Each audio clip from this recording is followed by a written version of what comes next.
नमस्कार, फिर से आपका फिर से स्वागत है। तो इसी श्रृंखला में आगे बढ़ते हैं। प्रश्न संख्या 19, 20 और 21।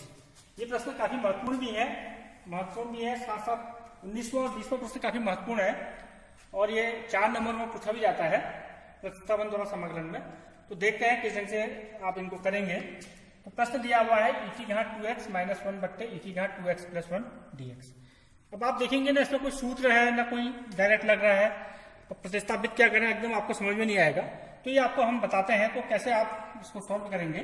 तो इसको प्रश्न को आप अगर आई मान लेंगे, आई मान के लेते हैं, तो आई मानने पर क्या होगा देखेंगे, आई बराबर e की घात 2x माइनस 1 बट्टे e की घात 2x प्लस 1 dx।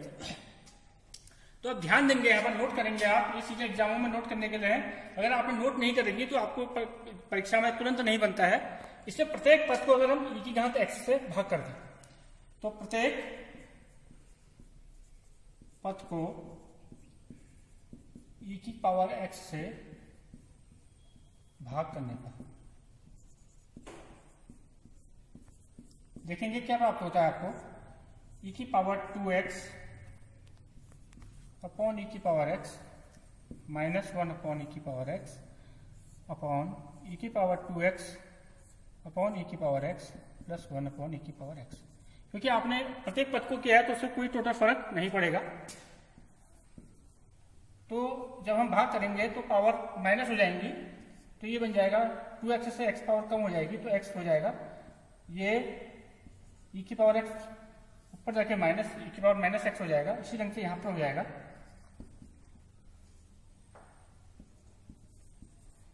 ये प्राप्त हो गया आपको। तो सवाल का जो सिंप्लीफाई कर लिया हमने।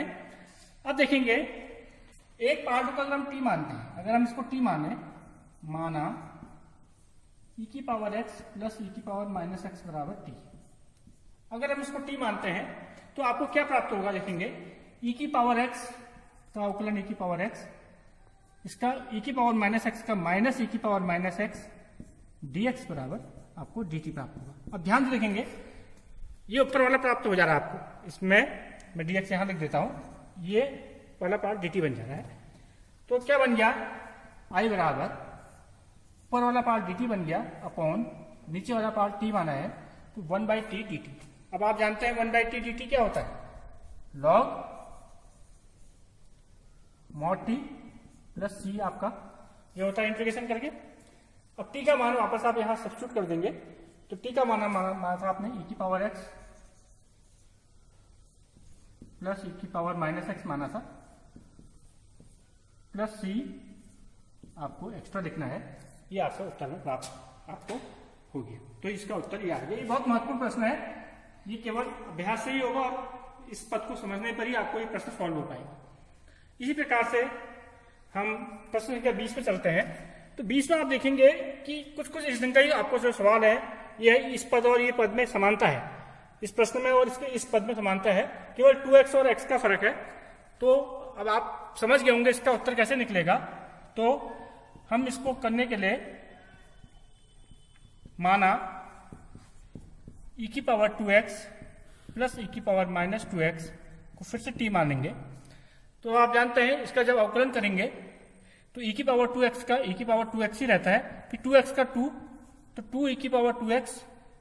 इसी प्रकार से माइनस 2x को t मानेंगे यहाँ पर, तो इसको ये इसका माइनस e की पावर माइनस 2x हो जाएगा, dx दोनों के लिए मैं साथ ले लेता हूं बराबर dt। तो 2 कॉमन ले लिया अगर, तो 2 e की पावर 2x माइनस e की पावर माइनस 2x dx बराबर dt। तो देखेंगे e की पावर 2x माइनस e की पावर माइनस 2x dx बराबर आपके पास dt बट्टा 2 आपको प्राप्त हो। तो देखेंगे जो ऊपर वाला पार्ट है, न्यूमरेटर वाला पार्ट है इसका, ये dt बट्टा 2 बन गया है। तो आप आएगा, तो ये प्रश्न क्या बन गया आपका देखेंगे, ऊपर वाला पार्ट dt बन गया, 1/2 dt बन गया, नीचे वाला पार्ट t माना है हमने, फिर से वही प्राप्त हो गया 1/t dt, यानी कि 1/2 log mod t plus c। वापस आप मान रख देंगे इसका 1/2 log जो आपने माना था, t का मान माना था, e की पावर 2x प्लस e की power minus 2x plus c, ये आपको उत्तर प्राप्त हो गया। अब देखेंगे प्रश्न संख्या 21 में आ रहा हूं मैं। ये आपने स्ट्रिंग के सवाल कर भी लिए हैं, तो ये बहुत कठिन नहीं है। इसको अगर हम आई मान लेते हैं तो इसको, क्योंकि 10 स्क्वायर एक्स के लिए कोई भी सूत्र आपके पास नहीं होता है, 10 को हम सेक में तोड़ सकते हैं, क्योंकि 1 + 10 square x sec square x होता है। तो मैं इसको लिख सकता हूं integration of sec square 2x - 3 - 1 dx, ऐसा लिखा जा सकता है इसको। तो इसको अलग अलग पदों में लिख दिया अगर, integration of sec square 2x - 3 dx - 1 dx। तो केवल इस वाले पार्ट को अगर हम प्रतिस्थापित करेंगे, 2x माइनस माना 2x - 3 बराबर t, तो ये कितना आ जाएगा 2 dx बराबर आपको dt प्राप्त हो जाएगा। तो dx बराबर आ जाएगा dt बट्टा 2।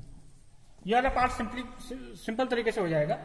तो ये आ जाएगा i बराबर integration of 1/2 sec square t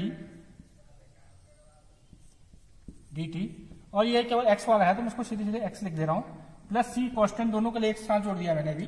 तो इसमें देखेंगे सेक स्क्वायर t dt, इसके लिए मैं c1 अगर समझने के लिए है तो c1 मान लेते हैं इसके कॉन्स्टेंट को, और इसके 1/2 सेक स्क्वायर t का इंटीग्रेशन आप जानते हैं 10t होता है, तो 10t, इसको c2 कह दूं अगर मैं, तो 10t, t का मान आपको पता है, वापस 2x - 3 रख दीजिए, -x प्लस c1 यहां लिखा है मैंने, तो i बराबर आ जाएगा 1/2 10, t का मान रखा है 2x - 3, हमने t माना था, 2x - 3 plus c2 -x plus c1। अब c1 और c2 को एक साथ नए क्वेश्चन में मान लेते हैं, c मान लेते हैं इसको, तो इस प्रकार से हम इसका लिख देंगे, उत्तर लिख देंगे 2x - 3